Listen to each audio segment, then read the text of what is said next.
जिंदगी वो है जिसमें संतुष्टि हो, या यूं कह लें कि जिंदगी को आसान बनाना इतना जरूरी नहीं है जितना खुद को मजबूत बनाना जरूरी है। स्वागत है आपका ट्राई सिटी टॉक्स में। मैं हूं आपके साथ तान्या और इस शो में हम आपको रूबरू कराते हैं ट्राई सिटी के कुछ ऐसे खास लोगों से जिन्होंने जिंदगी जी है अपने असूलों पे, अपनी शर्तों पे। आज जुड़े हैं हमारे साथ एक ऐसे गेस्ट जिन्होंने खुद के लिए ही नहीं बल्कि एक पूरे समुदाय के लिए अपनी आवाज उठाई है। जी हाँ, मैं बात कर रही हूँ मंगलमुखी मंडल की प्रेसिडेंट और साथ ही में ट्रांसजेंडर वेलफेयर बोर्ड की मेंबर काजल जी की। तो काजल जी, वेलकम, स्वागत है आपका। तो मैम, मेरा पहला सवाल आपसे ये है कि जैसे कि मैंने अभी मेंशन करा है मंगलमुखी मंडल के बारे में, तो क्या आप हमारे दर्शकों को बता सकेंगे कि ये क्या है, मंगलमुखी मंडल क्या है? जो मंगलमुखी मंडल है वो एक किन्नरों के लिए एक प्लेटफॉर्म है। किन्नर जो पहले हम लोगों को हिजड़ा कहा जाता था और किन्नर कहा जाता था, तो बहुत सारे नामों से पुकारा जाता था। मगर अभी जो है मंगलमुखी मतलब जैसे जहाँ मंगलकारी होती है, जहाँ बच्चा पैदा होता है, जहाँ शादी होती है, या कहीं जैसे कोई भी मंगलकारी होती है, ये हमारे भारत की संस्कृति की तरफ से मतलब हमारे जो भारत की जो कल्चर जो है, जैसे इंडिया की कल्चर जो है, जब तक ये किन्नर को नहीं बुलाए जाते खुशी की मौके पर, शुभ समय पे, तो तब तक वो कार्य शुभ नहीं माना जाता है। इसके लिए हमें मंगलमुखी कहा जाता है। अभी जो मंगलमुखी मंडल ये है कि ये किन्नरों के जो हित के लिए काम करती है। जो मंगलमुखी मंडल जो वो हित है, जो आज जो भी जो प्रॉब्लम हो रही है, जो इलाके को मतलब जैसे एरियाज को लेके, जैसे किन्नर जो होता है एक डेरे के एक नायक होते हैं, जो एक डेरेदार होते हैं, जिस एरिया के या जिस शहर के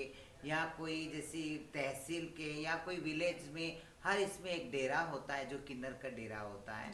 वो किन्नरों के डेरा जो उनकी इलाका जो एरिया होता है वो डिवाइडेड होती हैं। उस डिवाइडेड के एरिया जो होता है, उनके डिवाइडेड एरिया को जो रजिस्ट्रेशन किया जाता है, जो मंगलमुखी मंडल के जरिए, जो उसके जरिए तो रजिस्ट्रेशन मतलब उसके जरिए होता है, जो मंगलमुखी.com बनी हुई है हमारा।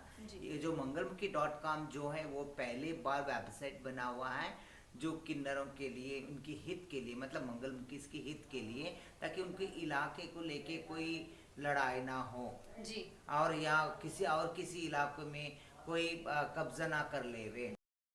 एक पुरुष भी सूट पहन के आ जाता है तो लोग समझ लेते कि किन्नर है। तो इसकी फायदा बहुत सारे लोग जो किन्नर है नहीं है वो भी फायदा उठा रहे हैं। जो वो लोग क्या करते हैं कि पैसे कमाना है, पैसे लूटना है, बस अपना आसान तरीका है।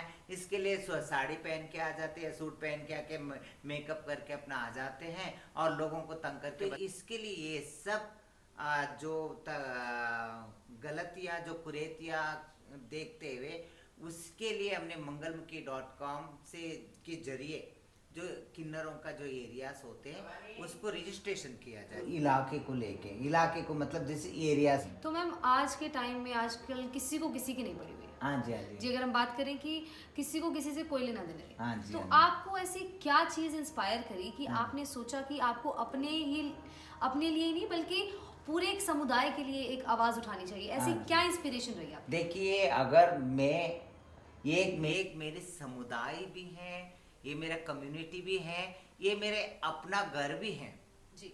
जो अपना घर, अपने समाज अपना घर होता है, हाँ जी, है ना। अगर चाहे एग्जाम्पल मैंने उदाहरण कहती हूँ, या वो पुरुष और महिला की जो समाज, उसमें भी बहुत सारे गलतियां भी होते हैं, तो उसमें भी जैसे अंकुश लाने के लिए बहुत कुछ कानून बना हुआ है ना। उसके जरिए अगर हमारा किन्नरों की मंगलमुखी समुदाय में कोई गलती होता तो, या कोई कुछ होता तो, कहीं भी जाए, चाहे पुलिस थाना, कचहरी, कोर्ट, कहीं भी जाए, कहीं सुनवाई होती नहीं है। जो हमारा मंगलमुखी को लेके, किन्नर समुदाय को लेके, क्यों नहीं होता है? तो इसी का ही फायदा उठा के कुछ लोग जैसी गलतियां गलतियों के ऊपर गलतियां करी जा रहे। या आप एग्जांपल ले लिए, बहुत सारे जगह में आजकल तुमने देख रहे होंगे कि पब्लिक प्लेस हो या जनरल प्लेस हो या कहीं रोड में हो या जैसे सर्कल में हो, कहीं भी न्यूड हो जाते किन्नर। इसी बात पे लोगों के मन में जो है डर हो जाती है। तो वो न्यूड क्यों हो रही है? सिर्फ ये एक ही जरिया है उनको, मतलब जैसे किसी न किसी तरीके से दूसरों के इलाके को हम कब्जा कर सके या छीन सके, दूसरे के इलाके में हम बधाई ले जा सके। इसी के लिए मैं हमने जो mangalmukhi.com जो है, अगर एरिया वहाँ रजिस्ट्रेशन हो जाते तो एरिया के साथ साथ उस एरिया के किन्नर कौन है, उस एरिया के किन्नर कौन है और नायक कौन है, उस नायक के डेरा कौन है, डेरे के नाम मालक कौन है, तो उसकी चेले नाती कौन है, उसने कितने मेंबर है, वो सब डाटा आ जाते हैं। उससे जो जिजमान जो होते हैं वो भी सर्च कर सकते कि गूगल के जरिए जो नेट या ऑनलाइन के जरिए इस हमारी एरिया के किन्नर कौन है बोल के देखा जाए तो उसमें पूरा डेटा आ जाएगी और उसके जरिए प्रशासन को भी इजी हो जाएगी सरल तरीके से। ये बहुत एक बड़ा है जी, और बड़े लेवल का। हाँ जी, अगर पुलिस थाना कचहरी में भी आजकल कोई भी ले जाए अपनी गलियों का, अपने जो गली हमारे जो पंचायत जो होता है, जो हिजड़ापन कहते हैं, उसके जरिए जो कागज बनाया हुआ जो ले जाते हमने थाना कचहरी में ले जाते, तो वहाँ कोई अहमियत नहीं होता उस कागजात का, सिर्फ हमारी कम्युनिटी के अंदर ही उसका अहमियत होती है, मगर कानून के जरिए उसका लागू नहीं है और कहते हैं कि वो अनलीगल है कहते हैं। इसके लिए इसके जरिए हमने mangalmukhi.com के जरिए हमने रजिस्ट्रेशन अगर कर दिए तो उसमें पूरा डाटा आ जाएगी। उसके शायद क्या पता प्रशासन को या सरकार को भी आने वाले दिनों में हमारे mangalmukhi.com के जरिए उनको हमारे जो जितनी किन्नरों का डाटा आप वो ले सकते सरकार है जी। अच्छा जी, अगर बात करें हम किन्नर शब्द की, हाँ जी, ये लोग जो हैं आम लोग हैं अपनी आम बोलचाल में इस शब्द का जो है इस्तेमाल करते हैं। हाँ जी, आप मतलब इसका एग्जैक्ट जो है मतलब जो एक असली मतलब है वो बता सकते हैं आप हमारे दर्शकों को? मतलब किन्नर जी, देखिए एक किन्नर जो है इजड़ा, पहले के इजड़ा कहते थे, तो किन्नर ये जो है हमारा सदियों के पहले से आया हुआ एक हमारे नाम में किम नरह कहते हैं, जैसे किस तरह न रहेगी। अच्छा जी, किम नरह जो कहते हैं किस तरह न रहे, जो किन्नर जो कहते हैं मतलब अगर आप त्रेता युग में या सतयुग में या द्वापर युग में, तो हर इसमें किन्नर आते हैं। तो उसके साथ साथ अगर हम मुगल साम्राज्य में भी देखा जाए तो वहाँ ख्वाजा सिरा, तो उसके बाद अगर हम कलयुग में अगर आ गए तो अब है जैसे हिजड़े कहते हैं, तो हिजड़े के बाद वही किन्नर। तो बट मैं ये कहना चाहती हूँ कि अगर पीछे मुड़ के देखा गया तो हमारे भारत के इतिहास में जो किन्नर ये 3 तरीके के होते हैं। किन्नर में भी 3 वंशज होते हैं, ये भी हमारे बुजुर्गों ने हमें बता के आए हैं, मगर है भी ऐसे। एक तो श्रीहरि के वंशज होते हैं जो मोहिनी रूप में ले आए थे, जैसे श्रीहरि ने, जो वो किन्नर हम लोग हैं। एक वंशज एक इंद्र की वंशज भी होते हैं और उसके साथ साथ एक वंशज है भीष्म पितामह, जो उनकी कहानी से जुड़ा हुआ है। एक इंद्र की भगवान जो इंद्र हैं उनके वंशज के साथ जुड़ा हुआ है, एक श्री हरि भगवान के साथ जुड़ा हुआ है। 3 वंशज किन्नर हैं। काजल जी, अगर बात करें ट्रांसजेंडर्स को लेकर इंडिया में कोई लॉज या कोई अधिकार या राइट्स, आपको क्या लगता है कि जितने भी ये लॉज और ये सारे इनके लिए राइट्स बनाए गए हैं, क्या वो रेलेवेंट हैं और क्या वो सफिशिएंट है? मैम कुछ हद तक वो उसका इम्प्लीमेंटेशन हुआ है अगर आजकल देखा गया तो, बट जितना होना चाहिए था उतना नहीं हो पाया है जी।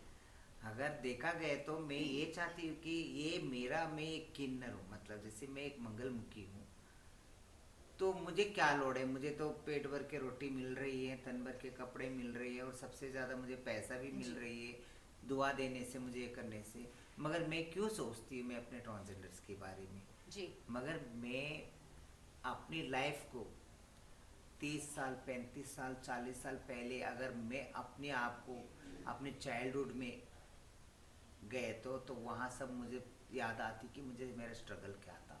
जी काश माँ बाप मुझे पहले एक्सेप्ट किया होता या जी। समाज ने अगर एक्सेप्ट किया होता तो मैं यहाँ तक नहीं आ पाती। जी अगर उस टाइम के 1975 या 85 या 95 उस टाइम से अगर अभी इस टाइम 2021 जी। में तो बहुत अगर कंपेयर किया गया तो बहुत कुछ बदल बदलाव, गया है, जी। बदलाव आया है और बहुत कुछ कन्विंस मिला है जो ट्रांसजेंडर्स के लिए। जी तो मैं चाहती हूँ कि इस टाइम की जो जनरेशन जो है जी। जो पढ़े और आगे बढ़े।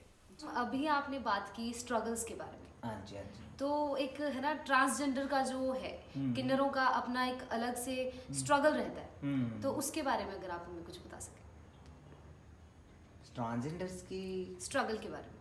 ट्रांसजेंडर्स की स्ट्रगल ये होता है कि कुछ इस तरह से कह सकते हैं कि ट्रांसजेंडर्स किस तरह का जो है डिस्क्रिमिनेशन अगर हम बात करें, या किस तरह के उनको लेके मतलब अपना जो है स्ट्रगल जो पूरी जिंदगी या कह सकते हैं हम उनके साथ चलता है। देखिए ट्रांसजेंडर और एक किन्नर जी ये अलग अलग है। ट्रांसजेंडर जो है वो आज की जनरेशन है, जैसे ट्रांसजेंडर जो एक जेंडर है। जी जेंडर मतलब जैसे एक मेल जी, एक फीमेल एक ट्रांसजेंडर मतलब अदर कैटेगरी जी है ना। उस ट्रांसजेंडर्स के अंदर जी उसी की कॉलम के अंदर मंगलमुखी, हिजड़ा, किन्नर, जोगती ये सब आती है जी ट्रांसजेंडर के अंदर। जो ट्रांसजेंडर जो है तो एक जेंडर है तो उसके अंदर जैसे ट्रांस वुमेन भी आती है, जी। ट्रांस वुमेन भी, ट्रांस वुमेन, ट्रांसमैन भी आती जी है। ट्रांसमैन और ट्रांसमैन मतलब जैसे जी। समझ गए होंगे आपने जी ट्रांसमेट, जी जी बट और कुछ नहीं आते इसमें जो भी कुछ जी है। जो ट्रांसजेंडर जो है तो आपको तो पता ही है, ट्रांसजेंडर हो या ट्रांस वुमेन हो या ट्रांस मैन हो, उनके लिए देखने के जरिया या समझने के जरिया आज भी हमारे समाज में जितना जो उनको रेस्पेक्ट मिलना चाहिए और जितना उनको प्लेटफॉर्म मिलना चाहिए और जितना जो राइट्स का जो भी जो बेनिफिट्स मिलना चाहिए वो सब नहीं मिल पा रही है। और मैं ये कहना चाहती हूँ कि उनको पहले शुरुआत से बचपन से मतलब चाइल्डहुड से ही तो माँ बाप जैसे बेटा और बेटी को कैसा फ्यूचर सेफ देते जी। हैं, ऐसे बच्चों को भी अगर उनको समझ में आ गया तो जैसे ये कुछ डिफरेंट है जी, ये कुछ डिफरेंट स्पेशल बच्चा जी। है तो अगर उनको समझ में आ गए तो पहले तो डिफरेंट कहते थे, अब तो स्पेशल कहूँगी मैं तो। जी, बिल्कुल। तो अगर स्पेशल उनको नज़र आए तो उस टाइम पे भी उसको ऐसा नहीं लगना चाहिए कि मैं क्यों डिफरेंट हूँ। जी, एक्सेप्टेंस है जिसे हम Accept, वही जी तो नजरें ना चुराए। जी। पहले समाज से पहले पेरेंट्स जो होते वो नजरें ना चुराए, पहले एक्सेप्टेंस होना जरूरी जी तो उसके बाद समाज ने भी एक्सेप्ट करना चाहिए। जी। अभी हमने बात करी मेल फीमेल और अदर्स के बारे में, है ना। हाँ जी। आपने बहुत से ऐसे फॉर्म्स होते हैं जिनमें सिर्फ ये एक मेल और फीमेल का ही एक कॉलम जो है हमें दिखता है, हाँ जी। तो इस तरह से जो है मंगलमुखी समुदाय या कह लो आप किस तरह से इस चीज़ के लिए लड़ रहे हैं, इन हकों के लिए आप किस तरह से लड़ रहे हैं कि जो अदर्स या आप लोगों के लिए इस स्पेशल कम्युनिटी के लिए भी एक जो है कॉलम होना चाहिए। हाँ जी, हाँ जी। जी। अभी मैंने देखा गया है कि बहुत सारे डिपार्टमेंट्स जैसे होता है या कहीं भी हो, अगर तुमने कोई भी फार्म ले लो, कहीं भी चाहे बैंक में भी चले जाओ, किसी में भी चले जाओ, सिर्फ मेल और फीमेल ही लिखा हुआ होता जी। है। तो अरे भाई जब 2014 में हमें अदर्स कैटेगरी मिल गया जी। तो अदर्स क्यों नहीं है वहाँ? जी, क्यों इतनी देर हर जगह क्यों नहीं? हर जगह क्यों नहीं है और इतनी देर क्यों? 7 साल हो गया तो 7 साल चाहिए आप लोगों को सिर्फ अदर्स कॉलम करना लगाने के लिए हर जी। फार्मों में, चाहे कोई भी हो फार्म। जी अभी मैंने एग्जांपल में कहीं भी जाती हूँ, जी। कहीं भी चाहे वो अस्पताल हो या कहीं भी क्यों खड़े होना पड़ता है, लाइन पे खड़े होना पड़ता है। तो कोई भी चाहे वो बस स्टॉप हो चाहे कहीं भी, मतलब जैसे कहीं भी अगर क्यों खड़ा होना हो तो एक मेल के लिए क्यों होता है, एक फीमेल के लिए होता है। मैंने तीसरी लाइन में खड़े होते हैं, पहले मैं पहुंच जाती हूँ तो सब पूछते मैडम मैडम मैडम आप आ जाओ लाइन में खड़े हो जाओ लाइन में। मैं बोली मैं क्यों, मैं लाइन में ही तो खड़ी हूँ, नहीं नहीं लाइन तो ये, मैं बोली मैं क्यों, मैं तुम्हारी लाइन में खड़ी हूँ, वो मेल मैं का लाइन different है, ये एक फीमेल का लाइन है, ये मेरा लाइन है। अगर मेरे लाइन में कोई ट्रांसजेंडर खड़ा हुआ हो तो बता दो, मैं उनके पीछे खड़ी होंगी। जब कोई ट्रांसजेंडर नहीं नहीं खड़ा है है तो मैं अपनी तो लाइन मैं में पहले खड़ी हूँ। जी। और क्या, तुम्हें पता नहीं है, आप भारत में नहीं रहते। हमें सुप्रीम कोर्ट ने 2014 15 अप्रैल में, जिस दिन मेरा बर्थडे है, जी। उस दिन हमें अदर कैटेगरी मिला है, तो सब कुछ राइट्स मिल गया है उसमें। जी। तो इसमें तुम्हारा तो तब उनकी, जब मुझे उनको सेंसिटाइज करना पड़ता है, वहाँ अवेयर करना पड़ता है मेरे जी। को। हाँ जी। आपको क्या लगता है कि ये वैसे इतनी देरी इस चीज़ को लेकर हो रही है, इम्प्लीमेंटेशन में इतनी जो कमी है, हमारा सिस्टम जो है इतना वीक है, आपको क्या, आपके क्या सुझाव है इस पर? सुझाव ये है कि हर बार मैंने में हूँ, या हर मौके पे, या हर कॉन्फ्रेंस में, या हर प्रोग्राम में, इवेंट्स में, मैं यही बात कह के आती हूँ कि इतनी देर क्यों है हमारे लिए।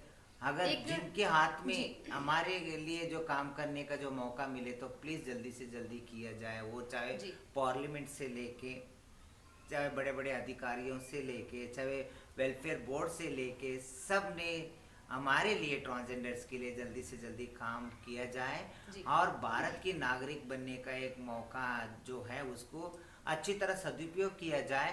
और बराबरी का हक जो हमें मिलना है वो मिलना चाहिए। तो उससे हमारा भारत भी आगे बढ़ेगा, और हर बातों पे और हर नीति, हर नीति में आगे बढ़ेगी, हर सोच विचार में आगे बढ़ेगी हमारा देश और हमारे देश के लोग।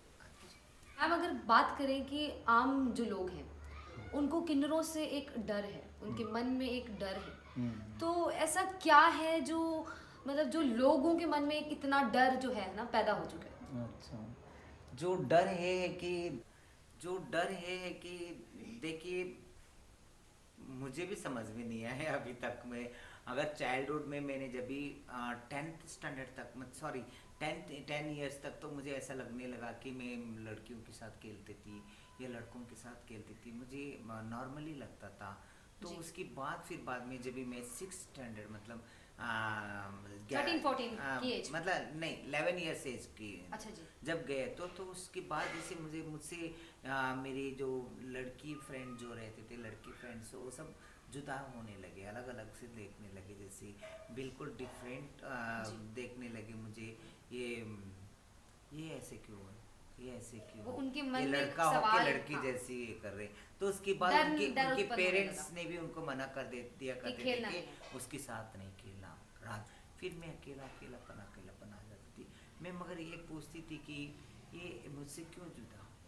तो उसके बाद मैंने अपने समाज में मैंने कदम रखी, मैंने उसके बाद भी मैंने बहुत सारे ऑब्जर्व मैंने करी। तो अगर मेरा अपना लाइफ जो जीवन की जो स्टोरी है, वो स्टोरी दूसरों में अगर मैच करके देखा गया तो सेम टू सेम उनका भी, जो हर ट्रांसजेंडर्स का, किन्नर का स्टोरी एक ही जैसा होता है। आखिर क्यों ऐसा? मतलब मेरा सवाल ये है कि लोगों के मन में डर क्यों उत्पन्न हो रहा है? डर क्यों उत्पन्न होता है कि मतलब जैसे ऐसा ये क्या होता है कि जो है ना, अगर एक किन्नर बच्चा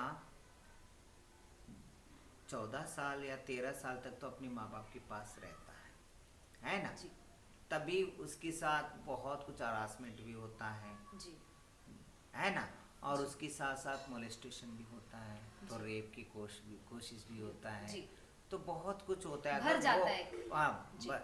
तो अगर वो कोई ना कोई कदम उठाता है तो उसको कोई न्याय नहीं मिलता, ताकि पहले कदम जो उसके पेरेंट्स खुद उसके साथ नहीं होती है, साथ नहीं देती है, तो क्या करता है वो बच्चा, तो उसकी बात क्या करता है वो। तो ये मेरा अपना नहीं, ये कोई गैर है, खुद पेरेंट्स ऐसे गैरों की तरह ट्रीट करते हैं। तो उसके बाद फिर वो वहाँ से निकल जाता है, निकल के फिर अपनी कम्युनिटी में आ जाता है। अपनी कम्युनिटी में आ जाए तो हम अपने आप को सेव करने के लिए, हम अपने आप को प्रोटेक्ट करने के लिए ताली बजाना जरूरी है। ताली बजाते हैं और कुछ डिफरेंट रहते हैं, कुछ अपने उनके मन में ये होते कि ये ऐसे क्यों है, लड़का हो के लड़की जैसा क्यों बिहेव करे। अरे भाई, वी आर बायोलॉजिकल, या ऑर्गन्स के कोई कमी से कोई इंसान को गिना जाता है, उसको एक जेंडर दिया जाता है। जेंडर यहाँ होती है सोच और विचार। मैं ये कहती हूँ कि 100% ये कहती हूँ कि अगर कोई मेल होता है या फीमेल बच्चा होता है या ट्रांसजेंडर कोई भी बच्चा होता है, तो उस बच्चे को आप क्या देख के पहचानते हैं? ऑर्गन्स को देख के पहचानते हैं। वो गलत बात है। कैसे? मैं गलत कहती हूँ क्योंकि कोई भी बच्चा हो, चाहे वो मेल हो या फीमेल हो या किन्नर बच्चा हो, कोई भी हो, जब तक 13-14 साल मतलब यौवनावस्था में कदम नहीं रखे, है ना, जब तक वो बच्चा मैच्योर नहीं होगा, टीनेज एज में आएंगे, तब पता लगेगा कि उसकी अट्रैक्शन किसकी तरफ है, रियलाइजेशन पीरियड से हम कह सकते हैं, रियलाइजेशन किसकी तरफ है, और क्या फील करता है, वो क्या चॉइस करता है, उसके आव भाव कैसी है, तभी पता लगता है। क्या पता लड़का होके भी लड़के को ही पसंद करता है ना, और लड़की होके भी लड़की को ही पसंद कर रहे हैं। माँ बाप के मन में भी डर है, समाज में भी डर है, माँ बाप के मन में भी डर है। वही डर है कि बड़ा होंगे, बड़ा होने के बाद समाज को क्या जवाब देंगे, हम अपनी रिश्तेदारों को क्या जवाब देंगे, दुनिया के ज्यादा उत्तरदायी होने का उनको डर है, क्या जवाब देंगे। आखिर क्यों नहीं अपनाते, क्यों नहीं एक्सेप्ट करते? Acceptance is very important. जैसे कोई मर्डरिस्ट को भी एक्सेप्ट कर लेते, कैसे समाज है, कोई मर्डर भी करके आता है, कोई ऐसे एक रेपिस्ट को भी एक्सेप्ट कर लेता है, पर एक बायोलॉजिकली कोई है ना, एक अपंग बच्चा भी होता है, उसको भी एक्सेप्ट कर लेते हैं। भाई हमारे जैसे अगर कोई बच्चे को तुम एक्सेप्ट कर लोगे, जब वो जैसे मेल बच्चा फीमेल बच्चा जैसी हमारे जैसे बच्चे भी तुम्हारे साथ रहेंगे, बचपन से तुम्हारे साथ जुड़ेंगे, तो बढ़ेंगे, बढ़ने के बाद नॉर्मल जैसे बड़ा होने के बाद जैसे समाज का हर तौर तरीका जानेगा, तो वो कोई डिफरेंट नहीं नजर आएगा, वो नॉर्मली नजर आएगा सब बच्चे। हमारे समाज को इस चीज को नॉर्मलाइज करने की जरूरत है, इस एक्सेप्टेंस की जरूरत है, नॉर्मलाइज करने की जरूरत है। नहीं, वही तो मैं ये कहना चाहती हूँ कि अगर हमने यूनाइटेड किंगडम या यूनाइटेड स्टेट्स ऑफ अमेरिका में जैसे हर इसमें कंट्रीज में अगर हमने देखा गए तो वहाँ कितने ये सब जेंडर को लेके कोई इश्यू होते ही नहीं, वहाँ तो कई हमने ना सुने हैं। सिर्फ हमारे देशों में जैसी क्यों ये सब बातें, इक्वालिटी क्यों नहीं है? इक्वालिटी होना जरूरी है ना।